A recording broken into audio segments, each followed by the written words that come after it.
listening to Day One Radio on ABLradio.com. We are in here with our special guest, Mr. Tommy Ford, also known as Tommy Strong, also known as Lamar Collins. We're going to take it back.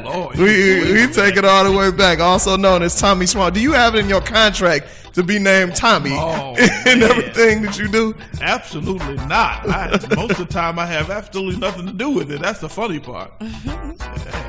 Definitely. So, we appreciate you coming in. I think every black person and most other colors in the world are fans of Martin, but you've done a lot more stuff in your career. What I always wanted to ask you was, I know that you were born in New York, but how did you weren't born in New York? Well, see, it's good that you did your research. Yes. Because the research says, you go to Wikipedia, it says, I'm not. It's all a lie. I saw it other places in Wikipedia. I never go off Wikipedia. All a lie. I'm born and raised in L.A. That's how I know your uncle. I've known him since I was in high school. Right, that's what I was going to say. I'm born and raised in Los Angeles, California. It has my birthday wrong. My birthday is next month, September the 5th. Okay. I was born in 64, not whatever that said. I'll be 50 next month. So, no, that's all the wrong information. But you did your research. Yes. And no matter how many times I go back and try to fix it, they're like, no, we know you better than you know you. Sir, you're lying about you. That's hilarious. So, growing up in LA, I'm sure it's easy to catch the acting bug growing up in LA, but your pops was a military guy, the Navy, right? That's right. He was the MP in the Navy, and that's how he ran the house. So how did he feel about this whole theater arts thing? You know what was interesting? He just said, you're going to school. Okay. I don't care what you study. If you want to be a basket weaver, you got to have a degree in basket weaving, but as long as you go to school and you get a trade. So I got great support from my family, and I think that was amazing because no one, there were no artists in the family. It was like, well, but son, you have to have something to fall back on, so you have to go to school. So it was about preparation for the future, but I absolutely got amazing support from my family. That's great. That's definitely great. So why did you even decide to get into that, first of all, man? Was it a thing where you was watching your favorite show all the time? You was like, I could do what they doing, bruh. Well, they say that many are called, but few are chosen. I had my first acting experience, like everything. I was a church boy, so everything was in the church. But I also went to private schools, Christian schools, until I was a freshman in high school. So the graduating class in 8th grade would give a farewell performance. And it just so happened that that year was going to be a musical, and they needed someone to play the lead. And we were like, we don't want to do no acting and singing. That's sissy stuff. I want to dunk a ball, run somebody over on the football field. That's what I want to do. And I was also a class clown. So I always get my behind whipped at home. So Mama said, if next time you want to act a fool, you better get a check for it. So the teacher couldn't find a volunteer because, we were like, that's sissy stuff. We don't want to do that. And the teacher it reminded me that I had gotten in trouble for goofing off and wanted to know if I wanted to get a phone call from her to my mom that I was cutting up again, or that I want to volunteer for the lead in the play. And the acting bug just bit me. I just felt the sweet Holy Spirit say to me, you better act, fool. You better act. And that was my very first experience. And from that, everything that you could imagine could go wrong went wrong on stage, but it was effortless. Now, I was a good athlete, but I had to work hard to practice. It wasn't natural for me because, I just didn't get it right, especially basketball. And I ended up loving it, becoming good, but I had to work really, really hard at it. But this was something that was effortless. And people forgot their lines, they forgot their props, they forgot their cues, and it was just so simple for me to recover it. And I remember getting up the next day dreaming about this. I remember the standing ovation, how good it felt. I said, Mama, I know what I want to do. This is what I want to do. And so my parents were like, well, as long as you go to school, we don't care what you do. So you be a freshman next year. You start taking your acting classes and think about the colleges you want to go to. And that's really how it started. Was SC always the natural choice? It wasn't. I was pretty good academically, so I went to a junior college first, and won a scholarship to over 50 different colleges I had to choose from, but SC was not one of them. But the chairman of the drama department at the time went to SC, who was an alum of SC. He's like, no, you're going to go and you're going to study as an Indian guy.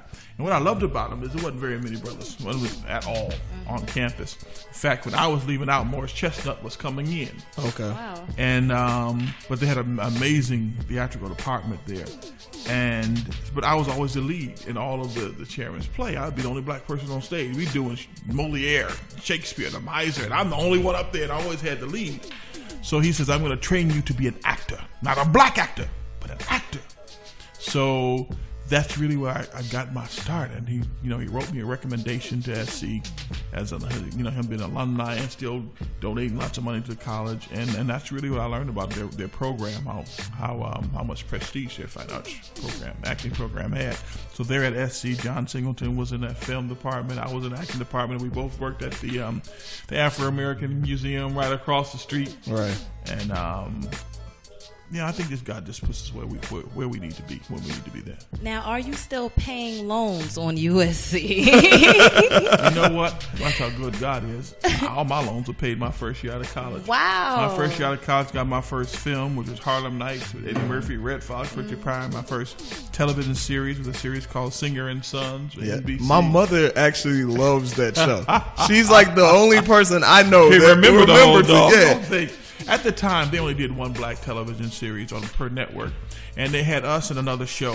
So we both shot 4 episodes, and they were going to air those episodes and then decide which show would be the show that they used. So the other show, the numbers were really close, and but they ended up choosing that other show, and it was called. Let's see, what was it called again? Maybe you heard of it. Fresh Prince of Bel-Air. And so Will's making about $30 million a film. I'm stuck in here with you, Negro. So that's him laughing. If you can't tell. I thought you put that laugh on. I didn't think that was really your laugh. Only when something's funny. Only when something's really funny. That's it. Otherwise, you won't hear it. So you never had to fake the laugh on the set of Harlem Nights, like Eddie, that shit weren't really. Yeah, I heard that's why you got the role. Absolutely. Yeah. You hear a lot of stuff, man. I thought Eddie Murphy had the funniest laugh in the world, and at the time, my manager at the time was Lee Daniels, who's now the director. Yeah, and he got me started in this business. And I thought Eddie's laugh was the funniest. So every time he laughed, I'd laugh every time. And one time we spent about 10 minutes just laughing at one another's laugh. It was just amazing. So certainly it was, they had often had to laugh on cue. But when you have Eddie Murphy, Richard Pryor, and Red Fox in the same room, that's not too difficult to do.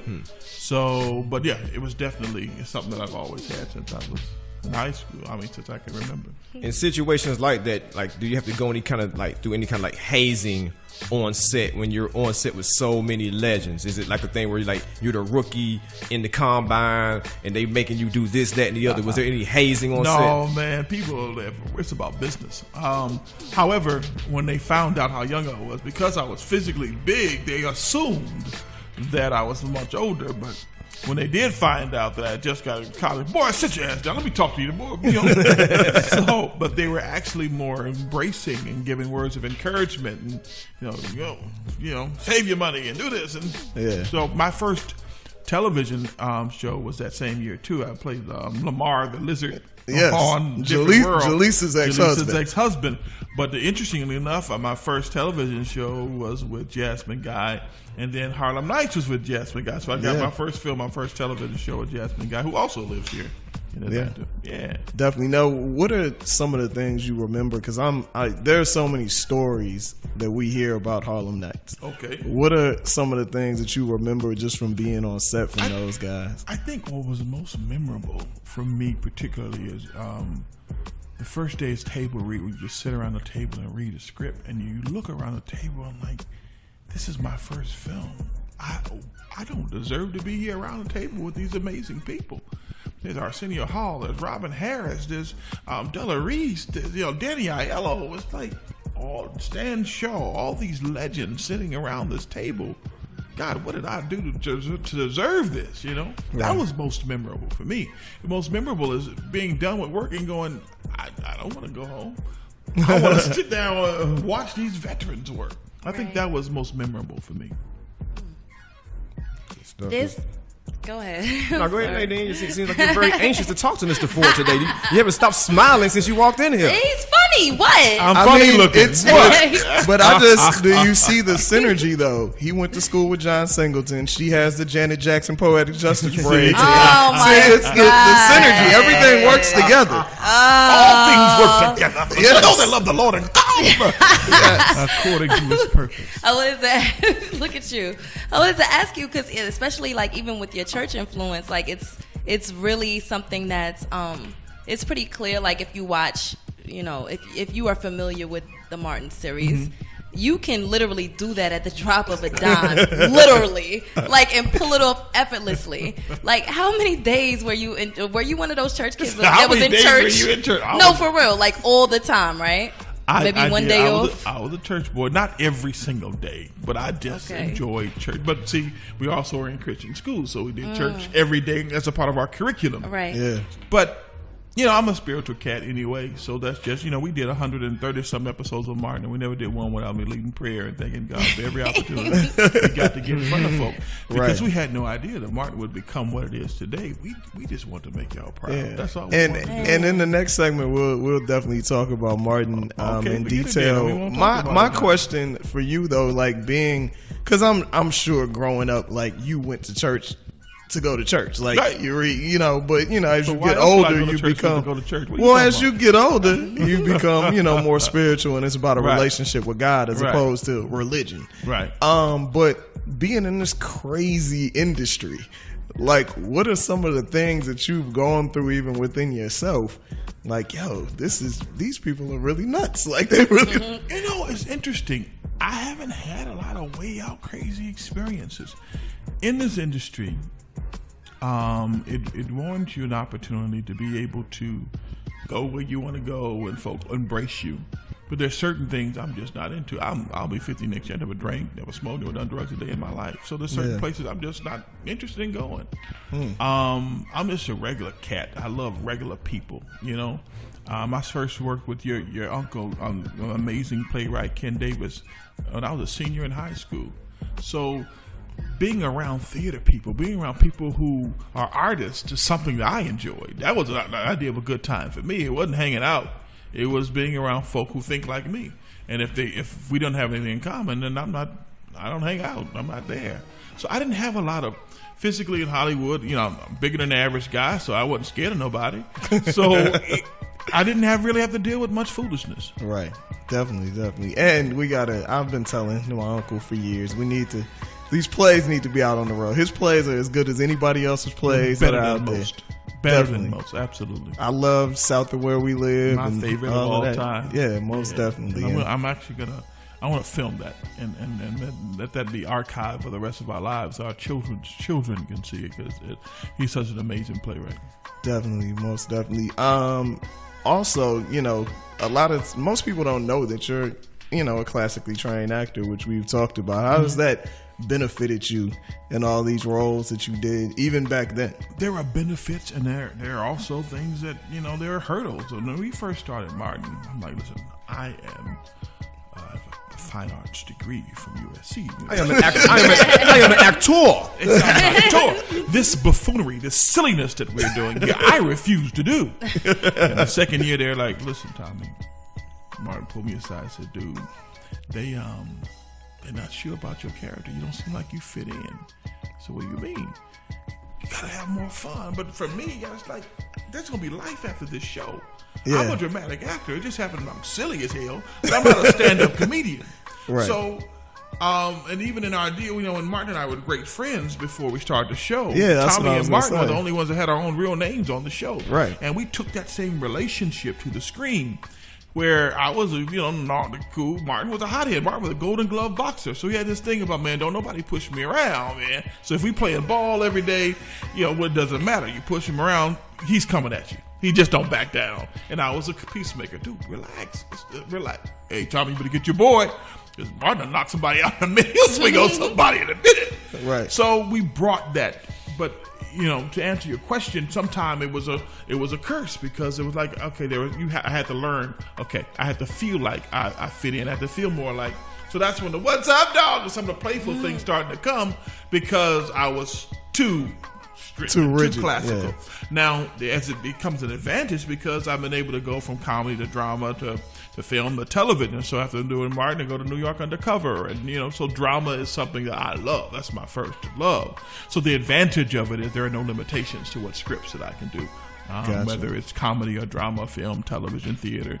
Being able to have the flexibility to do them all. That's good, man. Because I'm glad I'm glad you said that. Because I'm glad that you weren't typecast into like the silly bald head black dude for everything that you had to do, man. So they do that to a lot of folks, man. Oh, Like, absolutely. you're going to be the silly, you're going to be the crazy black bald headed guy in every movie that you're going to be in for the rest of your life. Absolutely. And you can't allow them to pigeonhole you. You have to work on your craft. And I tell young people this all the time: study, grow. Even now, I don't want to ever be, even if been in business as long as I am, we have to keep flexing and new muscles and trying new things and working our chops so we can continue to improve. Right. For sure, man. So we're going to go into a quick break. We're still in here with Mr. Thomas Michael Ford, man, the one and only, man, here on Day One Radio, ABLradio.com. WABL. New rules, new music. Download the app or stream on ABLradio.com.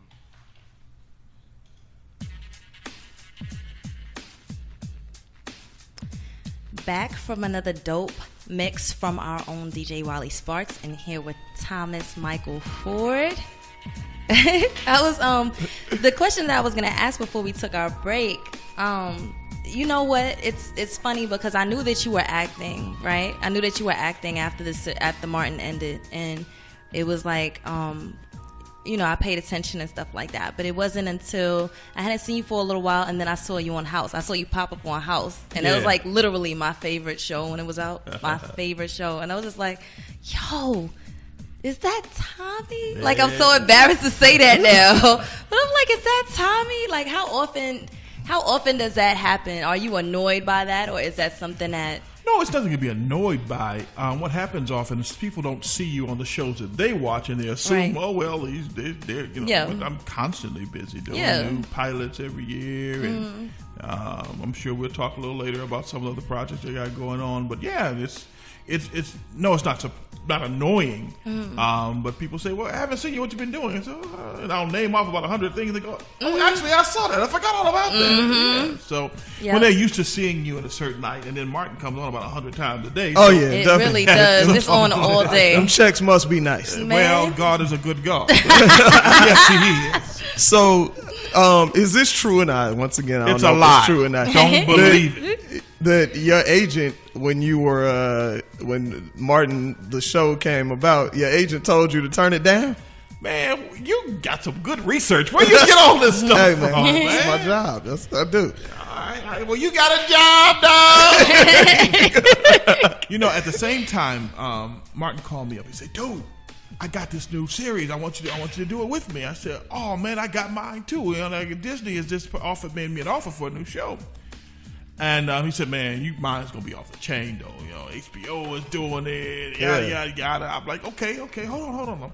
So I called my agent. I said, "Listen, my buddy Martin Lawrence has got a project coming up, and he's asked me to be a part of it. And I know we're doing this thing we're developing over there with Michael Jacobson. And what do we do?" So he said, "Listen, I read that Martin project, and it's terrible. It will never ever make it." Wow. So what we should do is go ahead and do that, make that money, and by the time that they reject that show, it'll be time for us to shoot our show. Wow. All right? Okay. Wow. Let's make it do what it do. And here we are, 20 years later, and a whole three different generations are still watching that man who is absolutely hilarious. Iconic show. Yeah. Yep. Yeah. My kids watch it. I have two daughters, two little girls. I thought you were a kid. One Are is- you serious? Don't do that. We on the radio. I thought People you were hear a us. teenager. No, I'm 31. You old. Damn. I done You put look my like a age all out teenager. here. You look like a People teenager. always say that. I know. No, I'm grown. Wow. I'm beyond grown. Well, why are you fanning? I'm hot. It's hot in here. Just put me all the way on blast. Whatever. But it is interesting. Your daughters, how old are your daughters? They're 4 and 9, and both of them watch it. Both of them watch and laugh. Both of them. And that's so amazing. It's just, it's crazy. We finished shooting in 1997. 17 years ago. Yep. Same year my oldest son was born. And here we are, nearly 20 years later. And these generations, we started in like 92. Yeah. So, which was 22 years ago. Yeah. So it's like when we were coming up, we would watch Good Times, Fred Sanford, or many of those shows, I Love Lucy, that were done many years ago. Right. And I would have a clue that our show would be one of those, be seen as a classic, that I'm looked at as a veteran, an old man now. And it's like, wow, I guess I've been around a while. It's a huge show. I remember going to school. I don't know if you guys, because y'all are a little bit older than me, only by a couple years though. So, but you used to go to school the next day. So you go to school the next day and be talking about the episode that came on last night. Right. You know what I'm saying? It was that big. It was like iconic. Like y'all had people on the show. Y'all had cast on the show. Y'all had Biggie on the show. Like it was a huge deal. But can I tell you something? Again, I was a church boy. I didn't know who Biggie was. Are you serious? I didn't know who any of those people. I would have to ask Mark. I would ask Carl. Hey, who's that again? Wow. And what does he do? I didn't know what rap was. I didn't listen to rap. I listened to Oh. gospel music all the time. Yeah, I get that. I didn't. And it was amazing. Because I run into Puff and say, Tommy, like, he remembers me? How does he remember me? You are huge, and you remember little old me? Wow. So we had no idea how large the show was. Only thing we cared about, we were young artists who wanted to make y'all proud. We just wanted to make black folk proud of us. That's all we cared about, doing good work. What I always found so interesting about the show was that, Martin, all of them, Martin and Gina were both from House Party. Yeah. Cole had been on the Cosby Show. Right. It was just like, this is amazing. Like, everybody's young, but these guys were still and like, this was their second had been worked many years ago. Exactly. Yeah. So it was a family. It really was a family. Martin and I met in the early '80s mid '80s when. Right before House Party came out. I mean, Do the Right Thing came out. We did his first play together, and I came up in theater, Yeah. So I can't even picture Martin on stage in a play. Well, he's funny no matter what. He's just funny. But it's a total different thing, particularly for comics who are used to being on stage by themselves. Yes. As actors, it's about teamwork. It's about family. We were always watching and knowing what's going on. But comedians, they're like lead singers. It's about me. You just saw the James Brown story. It's like it was the Flames, and then it started. Then it was James Brown and featuring the Flames. So But on stage and theater, we were a team. So it's very intimidating to them. And for me, comedy is very intimidating because somebody don't laugh at a joke I tell on television. I didn't write this. Yeah, they my bad. Hey, I did the best I could with it. But comedy, and I worked with comics all of my career, but it means so much to them to have the confirmation from the crowd. Right. So it was a little scary for them.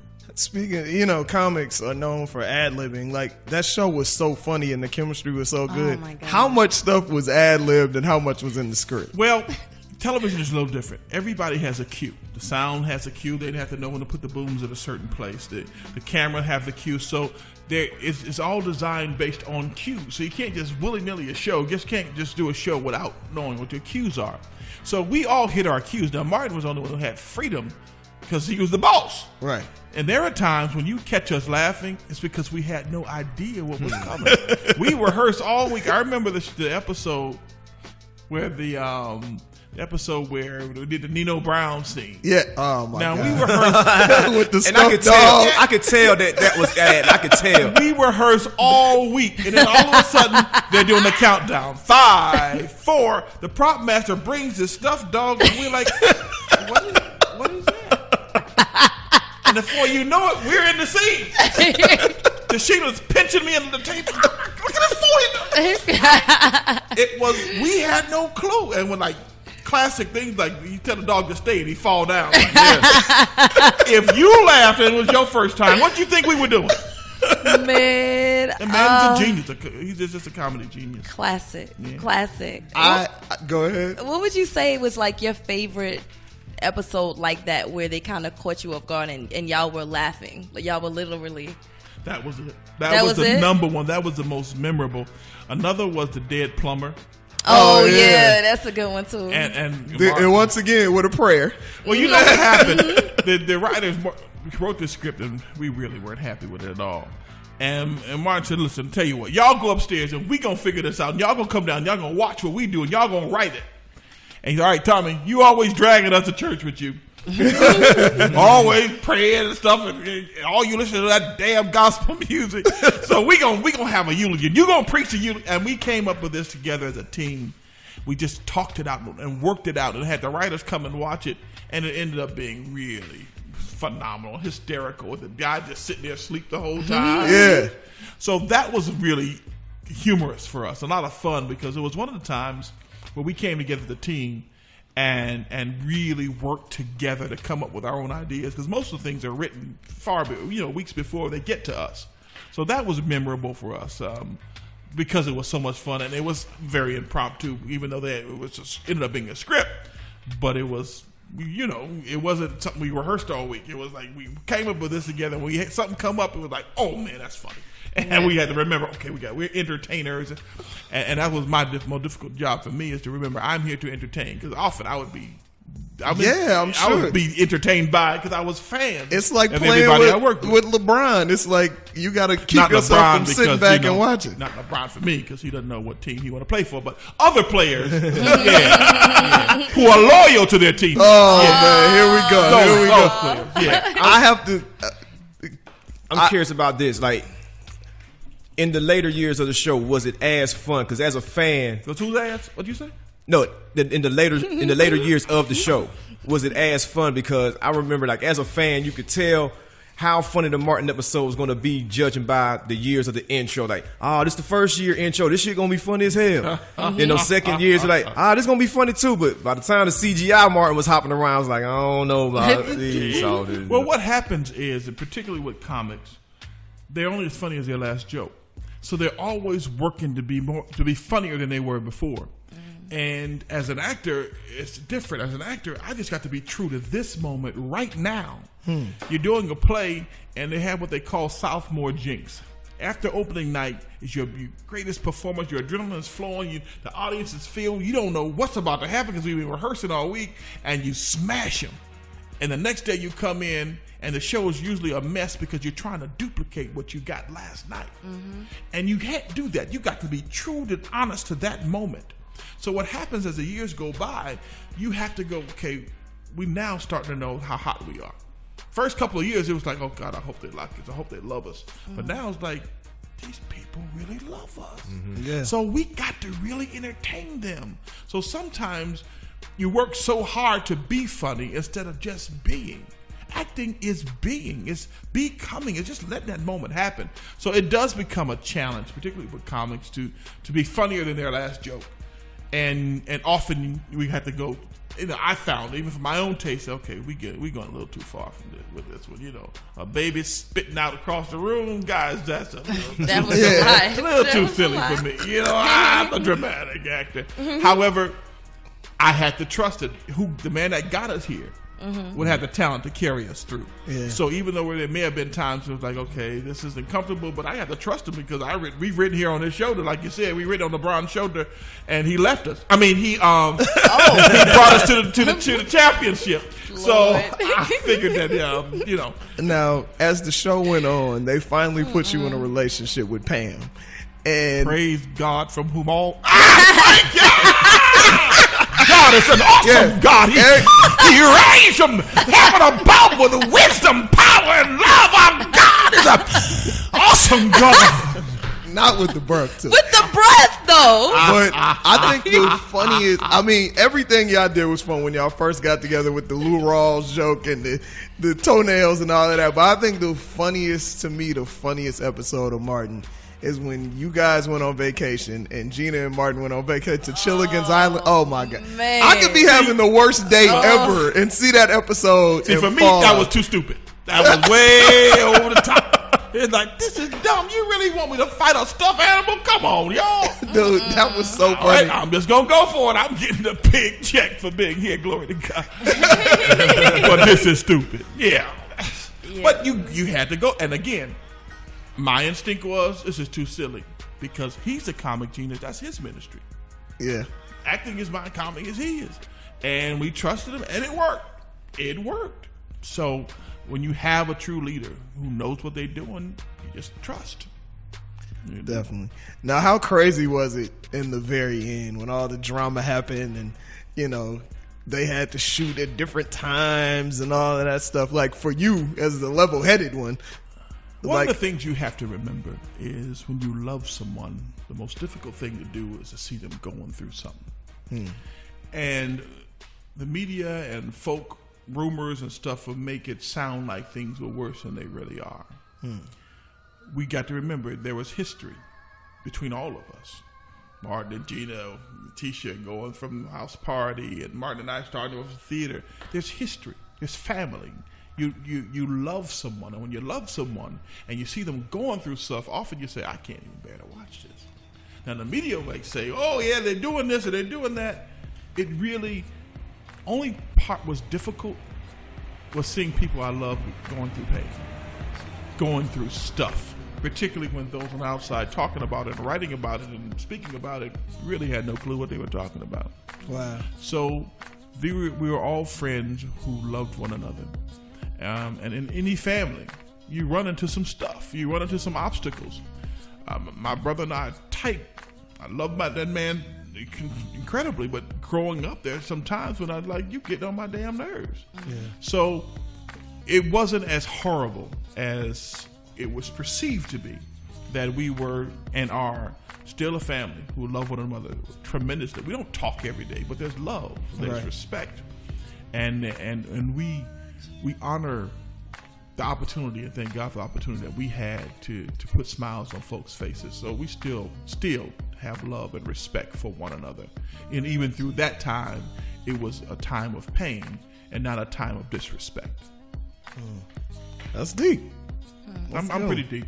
Yeah, I can tell. The good Reverend I lie. Tommy. Huh? We're about to go into another break from Wally Sparks. When we come back, I want you to answer the question of will we ever see a Martin reunion? Wow. We will be right back on Day One Radio. WABL.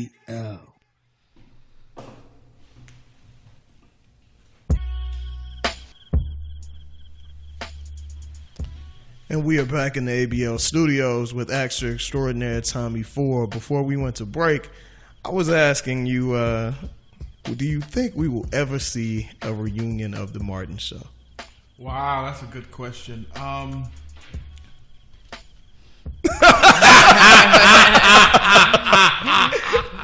acknowledge it was a good question. Yeah. And then you just stared at him, no. Well, I answered the question. It's a good question. You know what? I believe that they will. Yes, to answer your question, I do believe there has been talk about a Martin movie. There has been talk that Fox has already approved the idea of a Martin movie. Dates I can't give you, but I know that it would be really, really exciting and wonderful to get back with my family again, and let's really do what generations have seen us do, and really put our mark on that, and not only for television but now for even film. So however it is, whether it's television or film or whatever, I do think it's a possibility, and I look forward to it happening. So you do look forward to seeing that happen, because a lot of times when you're at the top, and people want you to come back, it's like, well, are you going to be able to top it? Are you going to be able to recreate what we loved? You know what I'm saying? Well, you know what happened? We started in like 92. That's close to 25 years ago. We finished in 97, which is close to 20 years ago. We're not the same people. Right. We don't have the same experiences. We don't have the same gifts. Our gifts we've evolved, and we've improved, and we've gotten better, and life happens. So what makes it exciting is knowing that we're different people with different perceptions then. we didn't watch the show like y'all watched the show. When we watched it, we were studying it to see what could we do to improve. What could we do to make sure that we were giving y'all our best? Now we can watch it with our kids and go, wow, I don't remember doing this stuff. So now we can watch it and enjoy it. So no, we don't fear that at all, because we're different individuals, different artists, different actors with different experiences, which means we bring something totally new and more mature to the table now. So that's exciting. Now, if a movie that is rumored to be approved, like you said, will we see what Tommy did for a living? Will Tommy's job be revealed in this film that is rumored? I'm glad that you asked that question, because we already know what Tommy does for a living. There are many episodes that reveal Tommy's job. I remember one episode giggling about, because that is the thing within the whole series is Tommy. What are y'all talking about? Y'all know what I do. No, we don't. Okay, all right, Please all reveal. Right. I feel like I will tell you now. Tommy worked in that white building down the street with the clear business card. There you go. One across the street from the black building. Duh. with no windows. Hilarious. Who needs windows? Now, Terrible. you went from one Fox show to another Fox show in New York Undercover. Sound like my marriages went from one Fox and completely different character, which I'm sure was on purpose, right? With the because you gave them hell on New York Undercover. I tell you, once you've been doing for 5 years, doing really silly, fun stuff, it's so important as an actor that you show different colors. It's so important that you show that an actor becomes someone else. You don't have this, because no matter what I have, I'm the same actor. So I'm gonna have the same face. I can't change that. I was born ugly and I can't do nothing about that. I'm gonna have the same voice. I'm gonna have the same walk, but with a different attitude. So you have to become. It's this challenge, because you sound just like Tommy. You're using the same voice. Yeah, baby, same voice box, same mouth, same teeth, same tongue. So it becomes an actor's challenge, and real actors are excited about the opportunity to really flex new muscles and to show different parts of themselves. And so that's what that became. It became a challenge, that it doesn't become Tommy from Martin now on the cover show. It becomes, I remember getting fan mail, hate mail, like, you're so mean, you're so horrible, I can't believe you. You were such a nice guy on Martin. Well, that guy is gone. Right. Now old things have passed away, and behold, all things are new. Come on, somebody. So it was exciting to do something different, and New York Undercover was great. I'm born and raised in LA, so that was my first time living in New York. So it got cold, the winters, and I never lived in any place where it snowed before, so they laughing at me. I'm trying to say my lines, I'm trembling, I'm cold. So it was an exciting experience. The first year, my first son was born as well. So a lot happened that year that was groundbreaking in my life, and it was really exciting. And that was indeed one of them. Right. No, earlier we talked about you playing Jaleesa's ex-husband on The Different World. Yeah. You also played Monique's ex-husband on The Parkers, or Miss Parker. Yeah, good old Miss Parker. Yeah. You know, Monique was so wonderful to work with. She's just so She seems really nice. Fun and beautiful spirit. And it was exciting. It really was exciting working with her and the producers. Ralph Farquhar, who's now doing the Kevin Hart that story. So you get a chance to work with a lot of really wonderfully talented folk, and those relationships are cherished, throughout your career. So it was absolutely a wonderful, wonderful time working on The Parkers as well. When you were doing those shows, did you always have in the back of your head that you would go on to do producing and directing? I didn't always I didn't have it in the back of my head. I knew that I wanted to do that. I knew that I'd done lots of theater and directed and produced many stage plays. I knew that eventually it would evolve. I would love to have evolved to that. I just didn't know how to do it at the time. So, particularly after you've done one thing for so long, Hollywood wants to keep you in that bag, So you're known for, even now, I would have meetings now, and they say, "Oh yeah, I'm producing a show. Great. I have the perfect script for you." I didn't come in here as an actor. I came in here as a producer and director. I need you to. So now that I have a few films under my belt, it helps with them that transition. So, but no, I didn't really. I knew that it's what I wanted to do as a long-term goal. I just didn't know how tangible it was at the time. Now, like, as a African American producer in Hollywood right now, like, is it still is there still a demand for that? Because so many times we see what makes it to television, and it seems like everybody's very thirsty for reality. You know, like scripted programming is not as in demand right now. It sickens me when I see so many of these reality shows, because people become stars just for acting a fool, not because of their talent or their gifts, but just for whoever act the biggest fool will get the biggest check. But yes, there are quite a few scripted shows coming. There are new networks. That's another good thing. New networks have been introduced, for the last few years. So they are looking for more content, and they are looking for. In fact, this fall we'll have quite a few new shows coming up, and that's refreshing to see. We haven't seen a black show on primetime television in many years. So we know Anthony Anderson and Lawrence Fishburne is coming out with a show, and I'm fans of both of these cats. So I wish them a great success. So yes, to answer your question, yes, there are scripted shows that'll be coming out.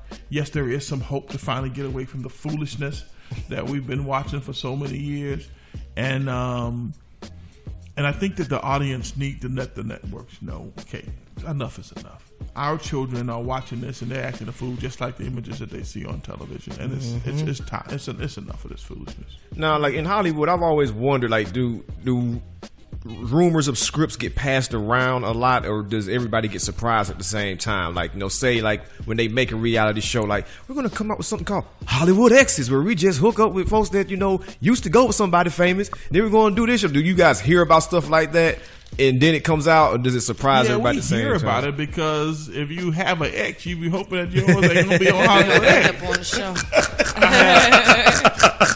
I had an ex. We sit there and we're on my birthday, and I was doing a show in Vegas, and she's like, "This is the producer. He produces how. Tell him that you asked me to be on his show." I'm like, "Yes." She was too loyal to you. I'm like, "Then chump, why are you in my face? If you telling me you are going to bring the ex on the show to talk about me, you think I'm gonna be your friend?" Yeah. Right. Dude, get out my face with that foolishness. But yeah, certainly we hear about it because it could affect us personally in some cases. But it's a small industry, so you get a chance to hear and see. Often these things, they put the word out that they're looking for certain talent for it, or things like that. So some of them we see, others we just happen to see it when y'all see it. Because I'm not a big fan of reality shows, so a lot of time I don't know about them until much later. Now I was gonna say, how did you finally get to the point where you were producing and directing your own projects? Because I know you're in post-production on a couple things now, right? What happens is, particularly, I'm a large black man, and I've been large for a long time. Size does matter. Look at me. I think. Okay, go ahead. What happens also is, as we age, we mature, things change. I'm not a leading male anymore. I'm 50 years old now. So if there are not roles available for very talented actors, it's like, why am I sitting around waiting for somebody else to send me a role? I can create them myself. I can write them myself. I can direct them and produce them myself.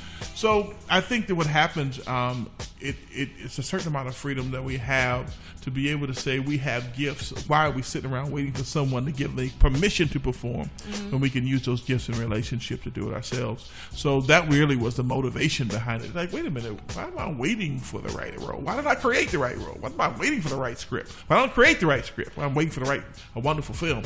We can create it ourselves.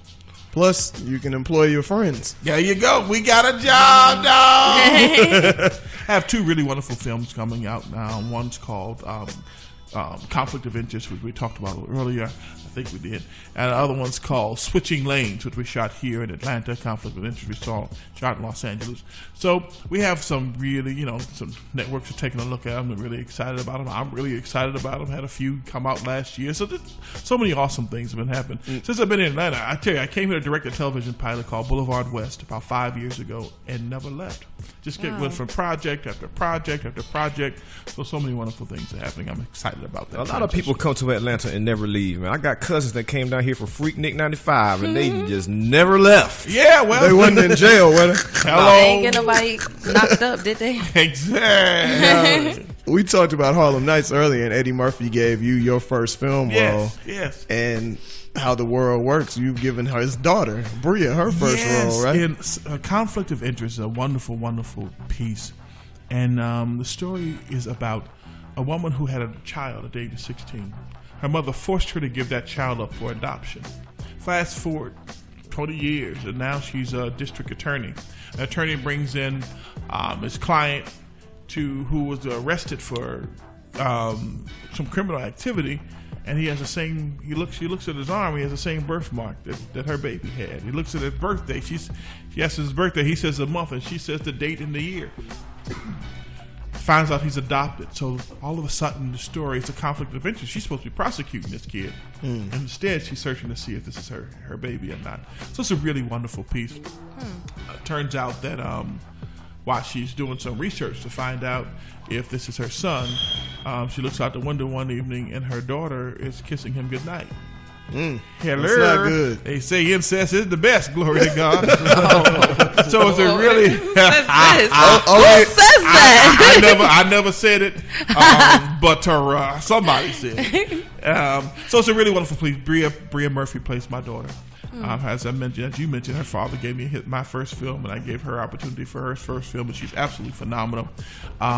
Jasmine Lewis plays my wife. We have Miguel Nunez, Carl Payne, Mark Christopher Lawrence, Dorian Wilson, Karen Molino White. So just a really, really wonderful, wonderful cast. That's great, man. Yeah. Is it difficult to get projects off the ground and finance? Because I remember, when everybody saw Spike Lee of all people going on Kickstarter asking people for money, like, man, shit must be rough, bro. Spike Lee asking for money. You know what I'm saying? Granted, it came out that he was just trying to use an alternative method. Yeah, you know it worked incredibly well for him. Yeah, you know what I'm saying? So, like, is it difficult to get stuff, financed out there these days? Is it difficult? Yes, it is. But it's difficult for everyone. There's a saying, it's always good to spend somebody else's money. Steven Spielberg doesn't do a $300 million film and write a check for it. Somebody's spending the money. So it becomes very challenging. I think that's the most difficult part for filmmakers, particularly African-American filmmakers, is finding the budgets to produce them. Not the talent, but finding the money to produce them. So that's been a challenge, and there's been some breakthroughs coming out. We've had some major successes the last couple of years with The Butler and all these really wonderful pieces, and that helps when they see those successes. It does help investors to loosen their purses a little bit. Is there anything else that you see after directing, producing? Like, what else do you see, like, in your future? Like, is there anything after that? Well, this is one of the industries where you can't just leave your team and go to another. I mean, you don't just have to retire. Oh, here we go. You don't have to retire when you get a certain age. You can do it to the day you die. So this is one of those industries where I love doing many things, and acting, directing, producing, but I also have a great love for community, a great love for young people. I tour the nation and the Caribbean islands as a motivational speaker, motivating young people, let them know they're beautiful, they're powerful, they're valuable, and they're worthwhile. Write children's books on conflict resolution, nonviolence in many of the schools around the country and in the Caribbean islands. So what's more for me is just continuing to perfect and improve the gifts that God has already given me. So more acting roles, more directing roles, more films, more writing, more motivating and inspiring. The favorite role I've ever played is being a dad. I have 4 amazing, beautiful, outstanding young people, and it's the greatest role God has ever blessed me with, is being a dad. So those things will continue. Okay. Great. So where can they find you? Website, Twitter, all that good stuff? Well, website, you can go to TommyFord.com, or you can go to www.tommygotajob.com. All right. For real. For real. www.tommygotajob.com. If you want to see some of my newest projects we got going on, if you want to, if your church, youth center, schools, I come out and speak to your young people, empower them, speak to old folk too. So if that's what you do, you go to. Now I know I have, I think it's Big Tommy is the Twitter, and so all that stuff y'all young folk do is there. And he's not lying. I'm actually on TommyGotAjob.com right now. Told you, dog. Well, we really appreciate you coming through. Yes, Most sir. definitely. We'll be looking out for your projects. coming up. Yeah. Make sure y'all check IMDb. He got about 8,000 different things on here he's God is working on. A good, lot man. in post-production. God is good. Yeah. So we should be seeing that on television and in film very soon. Thank you. Listen, I want you to know that there's a difference between my job and my occupation. They always say, Tommy got a job, but my occupation, the things I do to get a check. But when I'm doing my job, I'm doing what I'm born to do. I think it's so important that we know that God has given each and every one of us amazing gifts. You got a job. We must be about our Father's business. We got a job. We must work the work of Him who has sent us. We have a job. I can't just get what I can what I get, then sit on my can. God bless me so I can be a blessing to others. So I'm proud of you young folk and what you're doing and how you're educating them and letting the world know to hear your voices. And I salute you and celebrate you for the awesome things you're doing as well. I would suggest that you get rid of Marcus. He's clumsy and he tears things up all the time. But other than that, I think y'all doing well. Thank you, sir. All right. That was nice. Thank you. That was Tommy Ford, and we'll be back.